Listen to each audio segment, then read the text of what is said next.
Don't go anywhere. Don't go anywhere. Ladies and gentlemen, please thank Dr. Sean Dalgray and the UAF Jazz Combo. That was fantastic.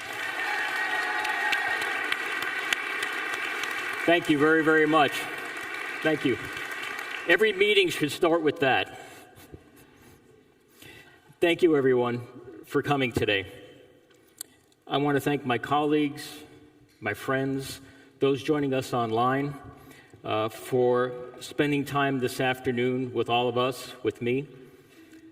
I want to thank everybody here on the Trottieta campus and around the university system. Welcome to UAF 2025 Convocation.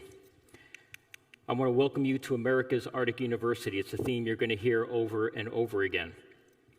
Mostly, I want to thank you for what you have done, what you're doing, and what you will continue to do. As I'll mention several times, I've been gone for a little while, and what I have found here is an institution that is just not sustaining itself. It's thriving. And it's thriving because of our mission, our goals, our ethos, and because we honor the past, we consider the present, and we're building on that for the future. And I don't just say that because you expect me to say it, I actually believe it. I also believe that it's appropriate for us to acknowledge that Alaska Native nations that were here before us. And so I want to take a moment to acknowledge the Alaska Native nations upon whose ancestral lands our campuses all over the state reside. In Fairbanks, our Trottieta campus is located on the ancestral lands of the Dene people of the lower Tanana River. To this institution, at least my time connected to the university, which has been most of my life, we have traditions, and we try to build on those. And so I think it's right that this is the Trottieta campus, that we recognize community reflected in what we do, and we build on these traditions. And that will not change. It's now a part of who we are. It should have been many years ago, but we've embraced this role, this identity, and we've embraced the traditions that make us who we are. So I thank you all.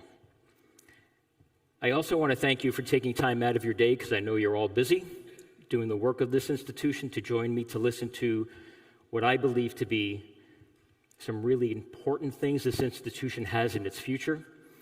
But it's not going to happen without all of you, and I'm so pleased to be a part of that. But it's not just about this campus in Fairbanks here at Trottieta. It's about our Bristol Bay campus.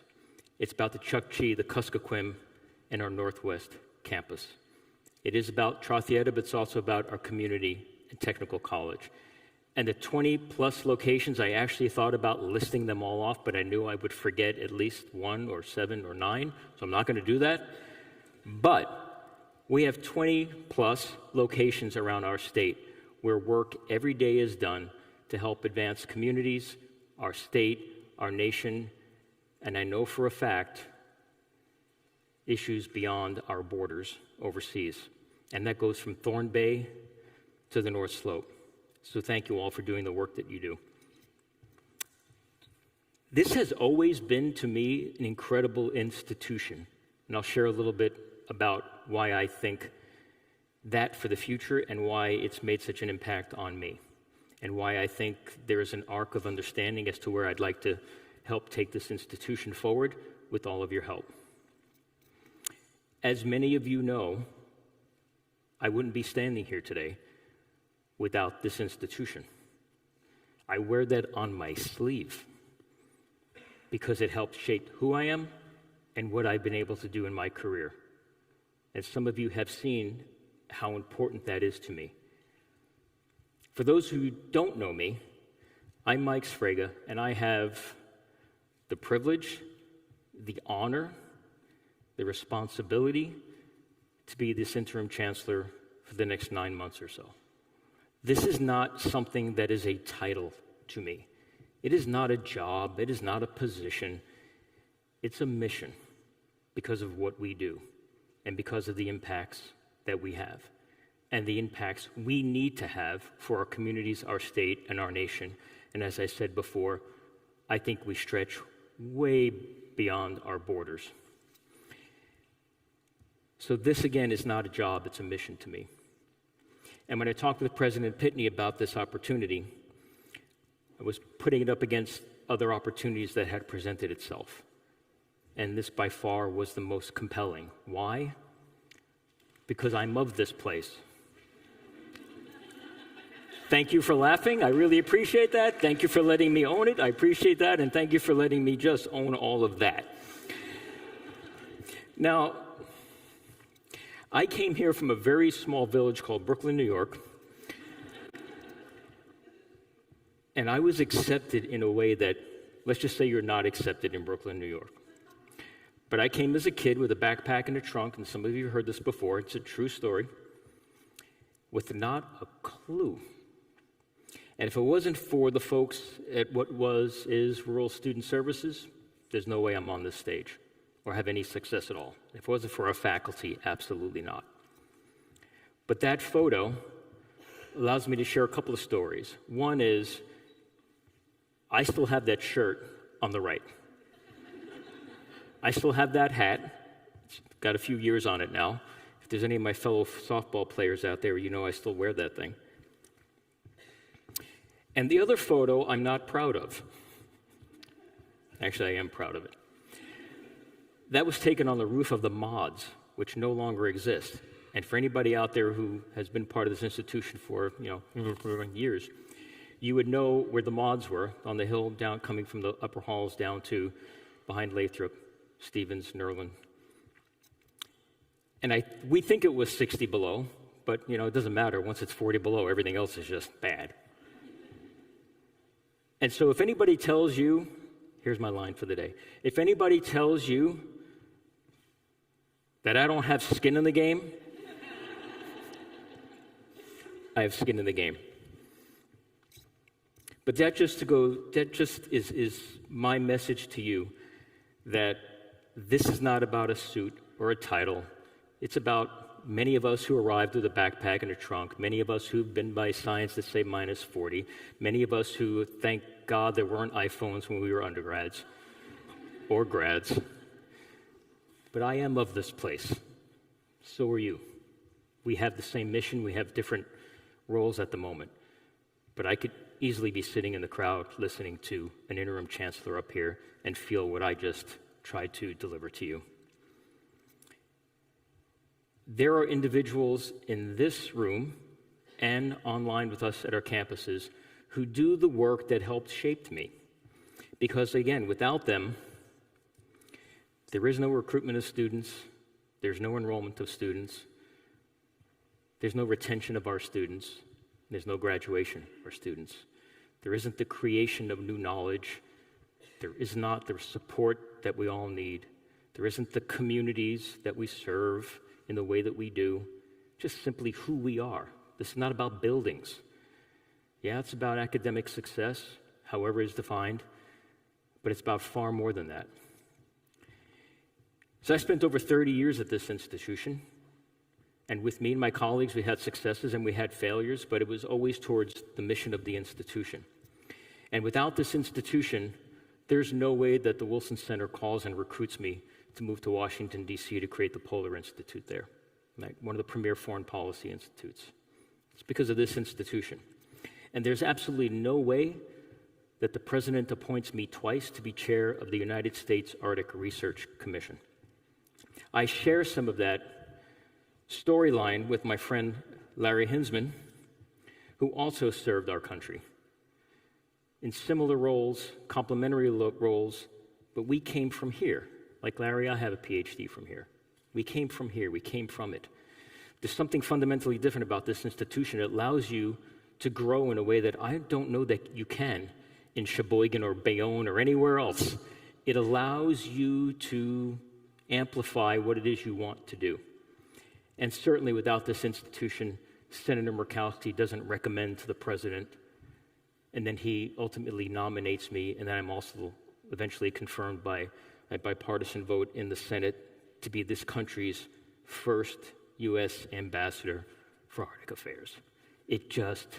Mel Brooks can't write that. This institution helped write that. And I'm just one of over 40,000 alums. This is happening all the time. I don't know that I need to remind us about that, but I think it's important to be reminded of it every once in a while, that we actually do shape lives. I am proof of it. So when I tell you I've got skin in the game, you'll have my time, my energy, my commitment. I mean it, because this is not a job. Traveling abroad with the senator and others, representing our country, I always had the state of Alaska lapel pin on there. My running shirt always was a UAF shirt. Boy, did it need laundering, but I had it. It's always been a part of me and dreams that were fulfilled by this institution. So today is my 45th day on the job. It feels really comfortable, as you can tell. But there's something different, and I have now almost a decade of a scanned-out lens on this institution. UAF, UA, our state, our region, our nation, and abroad. It is so good to be back here. It fits like a glove, but it's a different kind of glove. It's like when you go home from holiday break and you drive up to your house. It's your same house. It's the same steps, the same rail, and you open the door and mom and dad have changed the carpet. There's new couches. It's different. It's better, even though there have been struggles along the way. That's what I have found here. And it's not because of a leader or a leadership team or an organization or a logo or a motto. It's because of you here and all over the state. That's a real thing, and I think we need to celebrate that a bit more. A bit more. Those of you who are seen every day and those of you who are not seen, but you're doing the work of this institution because you care about it, not just because you get paid. It's nice to get paid, but it's because you all believe in the mission. You all have other options. You all can do something different. You choose this institution. I want to thank you for that, because this is an institution that is vibrant. It's also incredibly resilient. Not about the buildings, it's about you. For the year that I have here, and in discussions with the president and others, many of you sitting here, I've been thinking about what can an interim do? What should an interim do over the course of 9 months or so? With the portfolio that I've been blessed to have, with the experiences I've had, and with what this institution has given me and what the Fairbanks community has given to me. What can I do? I can help shape some conversations. I can help advance the things that I think we collectively think are important, that I think are important to this institution, to serve this state, to serve our students. You can't focus on 20 things. You just can't. Everything is important. We are a comprehensive institution. We serve our community, we serve our disciplines, we serve our faculty. But I found 7 areas that I think I can help move, or I can try really hard to help move.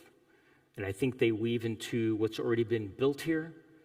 I think they are ways in which I can help maintain through some challenging times that I will share with you. And I think it sets us up, for the future. I could be wrong. But I don't think I am. It's just because of who we are and the opportunities that are before us. I can't promise that I'm going to rain money down on us. I can't promise that every day is going to be great. I will try. You'll see this smile, and you know I'll be energetic, and I will wake up every day with a mission, not a job. I will try really hard. But there are some opportunities out there that I think we can seize, and I'm going to need your help. And if you need my help, I'm going to be right there for you. But I think there are 7 of these areas that are of particular importance to us. I think our state, our nation, and I would say our colleagues overseas. The first is to stay focused on the budget and the budget challenges we have.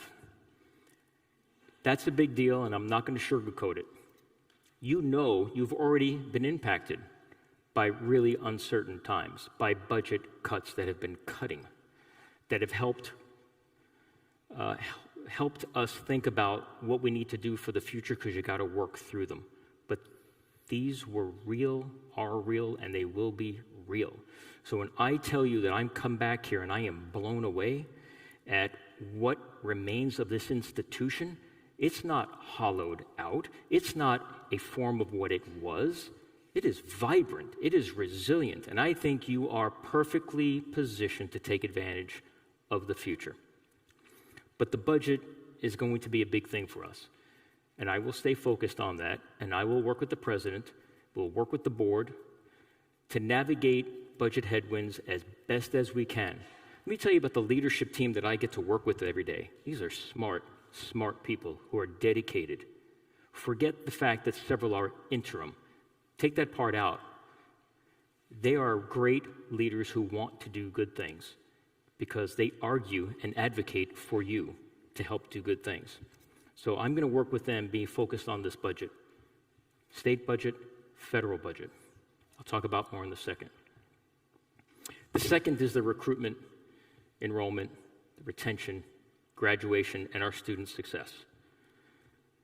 The Board of Regents has made it clear, and I applaud them. That is this institution's number one goal: to recruit, enroll, retain, and graduate our students. We have work to do, but we're making progress. We have their support, we have resources, we need more resources, we need more support, but that's not because of an office somewhere that is dedicated to recruit students. It's because of all of you.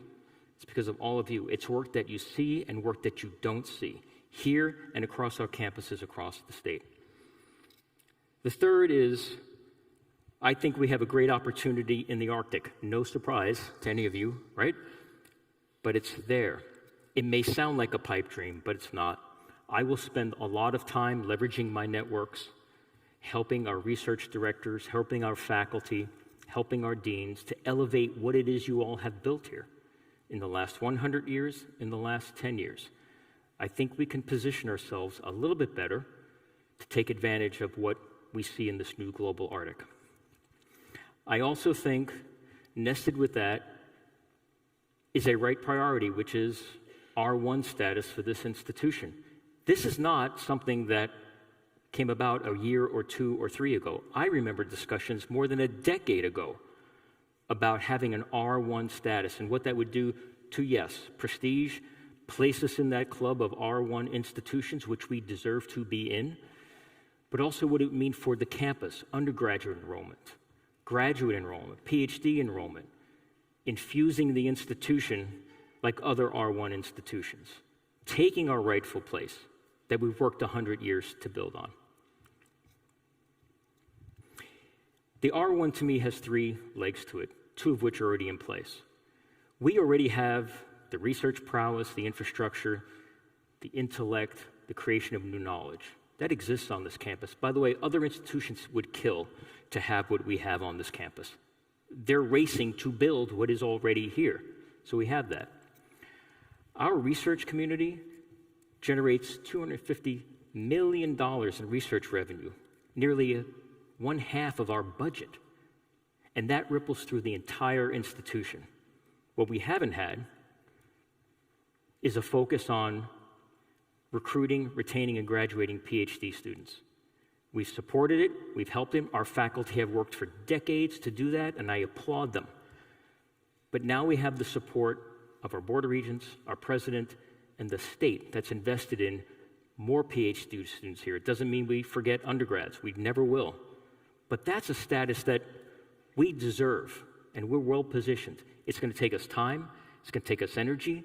And me and the leadership team will be working in a strategy session to look at ways in which we can help all of you help us reach this goal, how we can help our faculty help reach this goal, how we can help our faculty get the resources to reach this goal.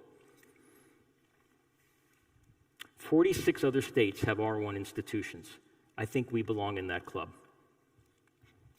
Another priority is my support for all of you. Not just because of the personal connection, but because of the mission. So you can tap me on the shoulder, you'll find me, I'm pretty approachable, and you can ask me to support you, and that's an easy ask. Because if I support you, I'm supporting this institution. And I don't have all the good ideas. I have some, maybe. The good ideas come this way.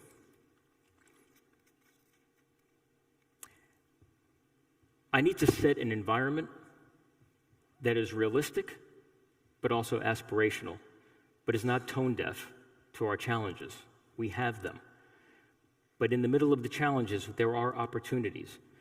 One of the things I will be focused on is trying to figure out what that environment looks like going forward for a new chancellor and a new provost. So I have an ask of you. Think about who you want standing on this stage in a year. Think about the chancellor that you want. Think about the chancellor you need and you deserve. Who is that person? What are their characteristics? What are their backgrounds? What's their commitment to us? Because I will be sitting out there. What's their commitment to us? What do you want in a provost? What kind of academic leader do you want? What do you want in that team of a chancellor and a provost? What do you think we need to go forward? I have some ideas, but it's not up to me. I think it's up to us to inform that process. So I'm going to want to hear that so I'm able to set the environment for success. And finally, I will spend a lot of time focused on our communities, the community engagement. You know, we ask our communities all the time to advocate for us, and boy, they do. They really do. Some of them is because they're like us, alums or they worked here. But we also need to support our communities, so it's a two-way street. So I'm going to be spending time in the Fairbanks community, in Nome, in Kotz, wherever, engaging with that community to better understand what their needs are. So those are the 7 things. But let me tell you, I think we have some advantages here. I think we have a geographic advantage. You all know this, so no surprises. But to me, it's all nested in these priorities, where we have been, where we are, and where we're going. Just read the news, but we know better than they do. We have a geographic advantage. We have an intellectual advantage. Some of the best in the world choose this place to do their studies, their research. They teach here. They create new knowledge. Some of the best in the world. I think we actually do have an intellectual advantage. I think we have a research advantage, like I told you about before. Decades in the making, but other institutions would kill to have what we have here. That's an advantage for us. I need to figure out, with your help, how to leverage that. We have an Alaskan advantage. I mean, we're just different, let's face it. We're just different. Right? You don't impress me if you wear a suit and you have a PhD. I will tip my hat, you have a PhD. That's a great thing. It's a great thing. You want to impress me? Fix a four-wheeler at 40 below. Now you're impressing me. We have that. We have that. Shouldn't be underestimated. That's a powerful advantage that we have. Again, I'm just giving you somebody who's believed in it, but having spent a lot of time away and thinking about what others are trying to do and thinking about our place. We should not undervalue that. We have a UAF advantage. Every time we've been challenged for 100 years, we've responded and moved the institution forward. That's grit. It's not a bumper sticker, that's just reality. That's grit. That's an advantage. And we have us, the people advantage. I watched our staff and faculty engage with students during the orientation that would bring tears to your eyes, because it did to me, the extra mile all the time. We have us. Some seen, some in an office somewhere that others may not even know. We have this advantage. That's what makes it America's Arctic University. All those together leveraging what we do best, because that's our strategic advantage. I said before that I was blown away when I came back to campus, and I really mean that. The fact that you have weathered incredible storms and been able to still move an institution forward is absolutely phenomenal. And you should celebrate what you have done. I do. I brag about you, and I've only been on the job for 45 days. I'll talk to anybody about this. Ask them at Beaver Sports. But I am blown away. Since the fiscal year 2019, our research revenues are up 64%. That's not a leader. That's not a leadership team. That's not a memo. That's you. Making things happen for the institution. It's our researchers, it's our faculty, it's what we do. That's incredible when you think about that timeline and what you all have been through during that timeline. To be able to increase that kind of productivity, $250 million coming through this institution, because let's face it, our researchers and faculty, this is not a pejorative statement, by the way, punch above their weight. They just do. They are out there competing with some of the best in the world, and they are getting funded for work that needs to happen for our state and for our nation and for the world. That's deans, that's directors, that's faculty with limited resources making incredible things happen. I'm blown away. Enrollment. As an old enrollment manager, don't laugh that I'm old. As an old enrollment manager, I would tell you, you never make promises. You use numbers carefully. You don't necessarily want to predict, because if you do, it's a bad thing, because it will be different. But as of this morning, so I'm not predicting, I'm just telling you what the data say. As of this morning, like it has been for the last 3 to 4 years, our enrollment is up 4.2%. That's a celebration to me. That's a celebration to me. That's not Vice Chancellor Guthrie's office alone, although bravo, Owen, for the work and all of your incredible staff that make that happen. That's a lot of work. But that means we have academic disciplines that students are drawn to. That means that staff are speaking to potential students. That means that we are following a mantra, not pejorative, that they use in real estate. It's all about location, location, location. Recruiting students, retaining them, graduating them, that's relationships, relationships, relationships, and that's hard work. So for this institution, as of today, up over 4%, those numbers will change. That's an incredible victory, an incredible accomplishment for this institution at this time that has seen incredible headwinds. That's a lot to celebrate, and you should do that, and you should not undervalue it. The number of students from the lower 48 that are here are up by 103. Last year, we had 153 new undergraduate students from the lower 48, or as some of us like to call it, America. We're up 103 new students, so now our numbers are 256. In 1 year, I think some of that are people looking north, but that's a whole lot of work by a lot of people, mostly in this room and online, telling our story and helping students come here and not creating roadblocks to enrollment. That's a big thing. Our UA scholars are up 27%, 179 new UA scholars. We're doing a lot right. And back to R1, our PhDs, that enrollment's up 44%. We have over 60 new PhD students to join our over 300 current PhD students. Are we in R1?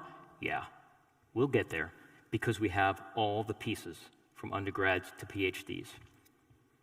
The energy on this campus during orientation was incredible. Over 600 students, over 300 families and family members, and the stories were incredible. I asked families, why? Why have you come here? Why did your son, daughter, nephew, niece, why are they here? I heard it over and over again. Great institution.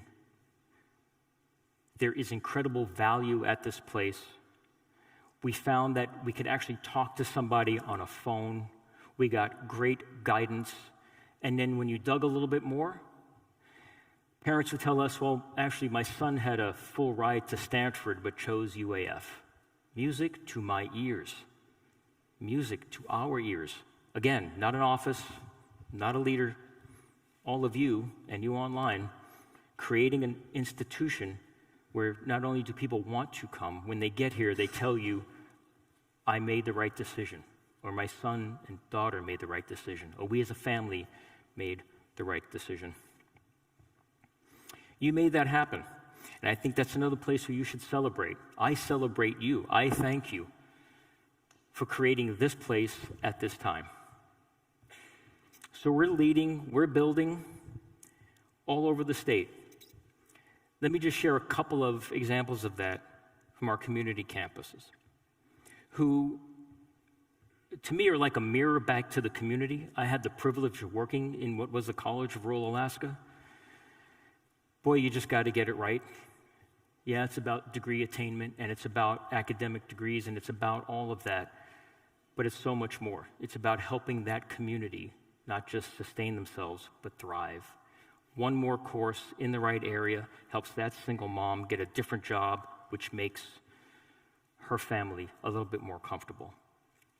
If there's nothing, I don't know what else is more visceral than that, than an institution helping to shape communities. It's right. In Northwest Campus, up in Nome, a new ANSEP cohort, the Alaska Native Science and Engineering Program. In Nome, a cohort of ANSEP in Nome. Just want to think about that for a minute. That's how you change communities. There are aspirations being met. There's a future being built at our Nome campus. We hope that those students are trained and then they go back to their communities. That's a big deal. It transforms communities. At our Chukchi campus, more courses on local Inupiat courses focused there for the community. Language, preservation of language, the passing on of culture, of tradition. Is there anything more visceral than these things that actually help these communities not just grow, but to hold on to tradition? That's part of our mission. It's also part of our challenge, is that we do all of this, and we do all these other things. But that's right for us. It's in our DNA. It's our mission. And so when I tell you that I wake up every day and come to a mission, it's real, because I'm cognizant of the fact that those courses must be taught in that community because they want it, they need it, and they want to participate in it. That's changing a community. That's changing a state. That's our mission. Our community technical college, a new licensure specialized accreditation in the in the licensed practical nurse program. That's healthcare, that's accessibility, that's capacity building for this community. Again, I don't know how you can avoid feeling that these are the right things for us to do. Yes, and full undergraduate programs and certifications and master's degrees and PhDs, but we run the gamut of serving those who we serve, and it's not monolithic. There are different needs. And our Kuskokwim campus. We have a new health sciences building out there working with UAA. That changes a community. It changes a region. It's real. So I want to thank my colleagues all over the state. And finally, in Bristol Bay, working with the Alaska Sea Grant Program and with the Bristol Bay Economic Development Corporation for this new micro-credential that you can see on the screen. Directly working on this very challenging issue of fisheries. We all know what fisheries and fishing mean to all of our communities, to our subsistence communities, to our industry, to others. It's a part of who we are. But to have that program be a reflection of that community at this time with that support, that's this institution. And here on this campus, we're going to open a planetarium in February, a cooperation between the Geophysical Institute and the UA Museum, a brand new planetarium. I'm not sure how long we've been talking about it, a long time, but it will be here, leveraging our expertise. So, challenges, yes, but I've just given you a few examples of not just sustaining, but thriving through challenging times. Leadership doesn't make that happen. Organizational charts don't make that happen. You make that happen. So thank you for making all of that happen. And I think we will continue to advance and continue to grow if we keep focused, like I'm trying to keep focused on my 7 priorities. I think the future's before us, but there'll be some headwinds, there's no doubt. I won't sugarcoat it, we'll tell you the truth. The board will tell you the truth. President Pitney will tell you the truth. Mike Sfraga will tell you the truth. Our leadership team will tell you the truth. We are in murky times. It's cloudy. It's cloudy. We're trying to get clarity on what federal allocations we may or may not get. We just don't know yet. But we're monitoring this every day, and I mean that. That's a real statement. Every day. Watching what Congress is doing, watching what the White House is doing, and trying to figure out what that means for us, especially for our institution here, where $250 million comes from our research engine, which is funded largely by our federal agencies. And that money ripples through the organization. It impacts what we do. It impacts our mission. So we're watching it. When we have clarity, we will tell you. And then we will come up with some strategies to try to address what our reality is. We simply don't know yet, just like the rest of the country doesn't know, not just in higher education. But once we do, we will let you know what it is and then how we plan to approach it. And I'm going to need your help and I'm going to need your input because we have to get this as right as we possibly can. We're all in the same boat with other institutions of higher education, with other organizations all over the country, with others who are waiting to see what the clarity is. But that will not be sugar-coated. I don't want it to fall on you. It should fall on us, and ultimately with me and a leadership team. And so I will work really hard to try to get clarity, but then get really hard to work through the realities. I said before that this is not about buildings, this is about people. When I think about the last 10 years or so, I am blown away, and I do think about how you did it. Huge, devastating cuts. Let's just say what they are.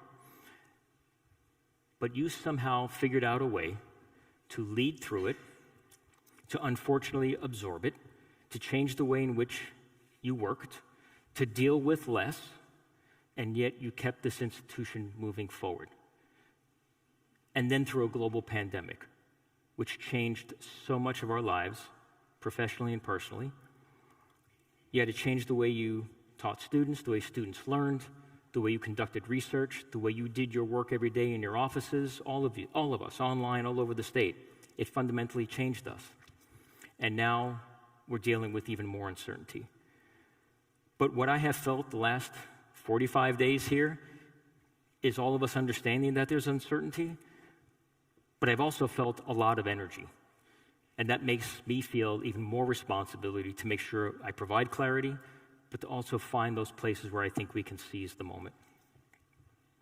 It is an amazing thing that you were able to navigate the last 10 years.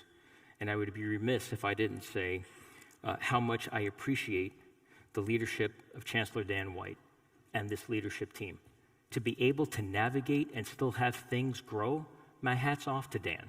To waking up every day and thinking about how you navigate these incredible changes for this institution, for UA, for the state, and for the future. It's an amazing accomplishment. And we'll have to keep working in that vein. There's already been cuts to cooperative extension. They already are doing less because there's less to have to do the work. I will work hard with Jody to see what we can do to help make up for these gaps. But this is tough. But we'll continue to move forward. And to KUAC, a station that I listened to when I first got here and listened to this morning driving in. Gretchen Gordon and her team have worked really hard to address first phase cuts. First phase, you can't take $1.2 million out of base funding and not change an organization. It just is not the way things work. So we have to figure out a way to help Gretchen and help KUAC be the KUAC that it can be with the cuts that they have experienced. And you already know, we've already going dark with 2 TV stations, limiting FM broadcasting. And that's just phase 1, because that didn't make up $1.2 million in deficit. So we're going to have to work through that. And that's money that had been allocated and then rescinded. So I'll work with their team. You'll hear me on the radio asking for a little bit more money. My family will give money because we are KUACers. I also got the opportunity to work with Art Buswell, and I can hear him in my ear saying, "You better work really hard for me, because that's my station, because this is my town. So I will do everything we can." Again, we'll need to band together, and I don't want to sugarcoat it, but there are opportunities out there, and I don't want to oversell it. There are no unicorns. There are opportunities, and I think we should seize those moments. And I think they're here. All eyes are on the Arctic. And it's not just because of my background. It's real. It's real. All eyes are starting to look at Alaska. Finally, Washington, D.C. found out that there's a state up here. He says tongue-in-cheek. But we're here. We're here. We are so strategically poised for so many different opportunities that I get a little bit excited about it because of what it means for our state, for our nation, for this institution, for the entire University of Alaska system, building it for 100 years. Its time has come. Our time has come. I think there's opportunities. So if you want to, okay, so what's Mike going to do with those priorities? What's he going to do with his time? I think there's incredible opportunities in the worlds of national security. It just is. It's a new world. Alaska sits at the nexus of domestic and foreign policy. It just is.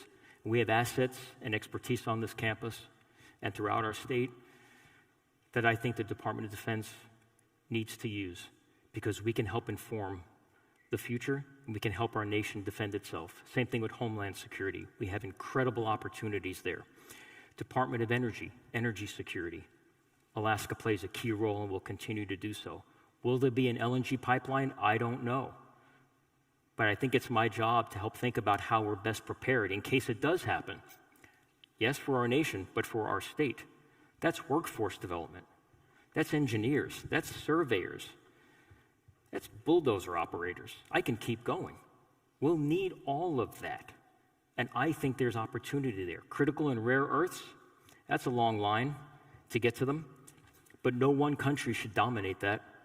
Not the resource, not the production, not the supply line. I think Alaska plays a unique role in that, and I think our state is thinking about that future, and I know this institution is central to those possibilities and opportunities. Who else? Who else but the University of Alaska? Who else but UAF to seize these opportunities? I don't know who else, but I know who, and I think that's us. And so when I say I'm going to be focused on some things, that's one of them. We've spent 100 years building this place out of grit. So I can't promise a lot of money, but I will promise I'll work hard. And I'll promise that I can hopefully position ourselves to take advantage of these new opportunities. In 1915, they thought people were nuts. Alaska Agricultural College, just stop there for a moment, and School of Mines, up there somewhere, that some guy Seward thought it was a really good real estate deal. Thank you, Mr. Seward, for making that deal.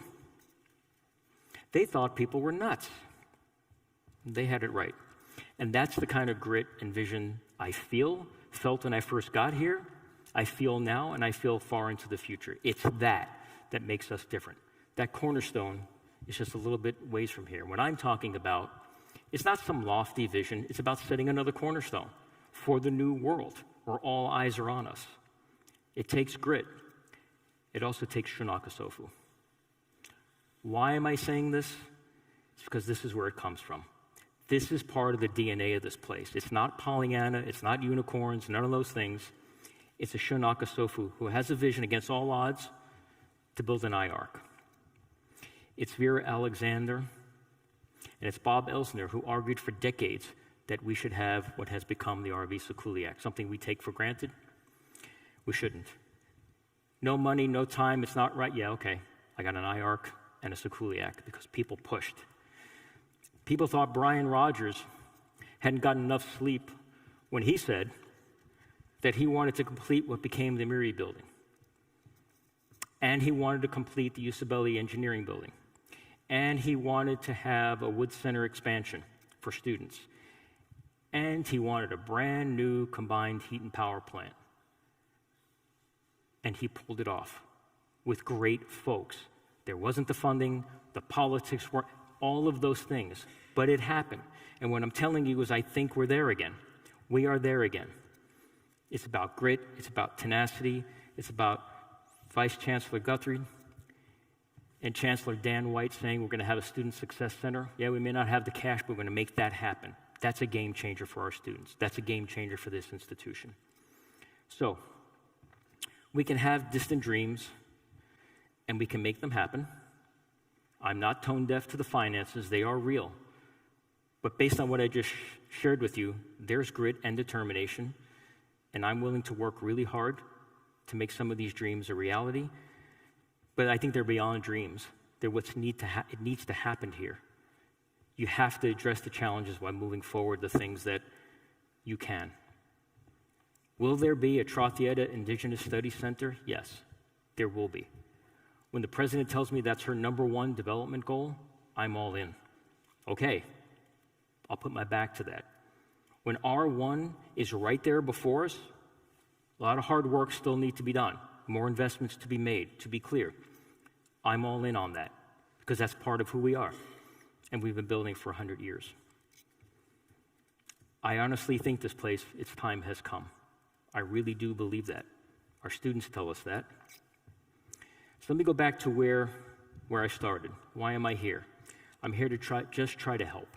I'm here to try to advance some strategic things. I'm here to try to make your work a little bit better. I'm here to help grow my alma mater. I'm trying to position us as best I can using the networks that I can. I'm trying to put my energy and my motivations in the right places.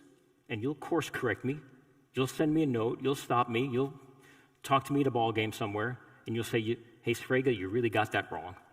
Here's what you should be doing. I'm all ears. I'm all ears. And by the way, who doesn't like having the Governor's Cup here in Fairbanks? You can clap. I mean, come on. There you go.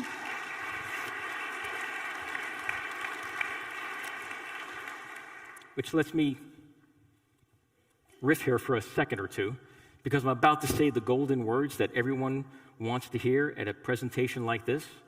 In conclusion, it's coming. It's coming. Athletics is a part of our DNA. I'm 100% committed to UF athletics. That's Nanook Nation. By the way, if you're not following the box scores, our volleyball team, just saying, is 6-1.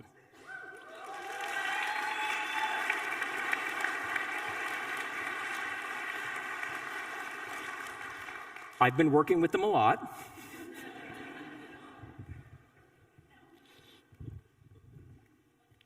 This is what makes it right. This is what makes it fun. The rest of the world kind of knows. In the world of Arctic and in research, this is a slide from the American Geophysical Union, AGU. The banner there that says America's Arctic University. I didn't make that up. It's already been there. Right? They know we lead. We need to use that and leverage it for the future. And I'll do everything I can to do that. Spending the last 10 years or so away has given me just a different lens. Don't take for granted what's here. I did. Don't. This place is special not just because we say it to ourselves, which we do. It really is. And it's because of all of you, everywhere, across the entire state. Building on an Alaska Agricultural College and School of Mine, building on a Shunaka Sofu, building on Vera Alexander and Bob Elser. I can keep going, but I won't. But it's there, and my job is to help elevate a few things to situate the institution in a better place for the next chancellor and the next provost. So, we're going to need to pull together here a little bit, because I think there's obviously more headwinds. I will give you clarity. I'm going to rely on a leadership team that's really smart and dedicated. I'm going to work with the president. I'm going to get my cues from the board. I'm going to think about what the state needs, think about what our students need, and work really hard to accomplish as much as I can in the 9 months or so that I have left. I think we need to seize some very strategic opportunities while we maintain the core. Again, I can't do everything, but I can do some things while making sure, as best as I can, that we have in place the institution that we all want. Because at the end of the day, I actually believe this. And it doesn't mean it's because everything has to be Arctic focused. All of our programs feed a university that's in the Arctic, for the Arctic, with a common goal of serving our state. It just is. It's in our DNA. It's who we are. It's Nanook Nation, back to that Governor's Cup. So I want to thank you for spending the last, 50 minutes with me, understanding better maybe who I am, watching a photo that I'm never going to be able to kill, that I actually have skin in the game, that I care about this place. I know what it's like to be a staff member here. I know what it's like to teach here. I know what it's like to do research here. I know what the promise of the institution is. It's right. Our state needs us. And all I can say to you, from me as a two-time alum of this institution, thank you. Thank you for what you do for this institution, for this community, for our campuses and communities around the state. This is an honor and a privilege for me. I'll look forward to joining you out in the Great Hall. We can talk a little bit more. But finally, thank you all for making UAF an incredible institution. I'm honored. Thank you for your time.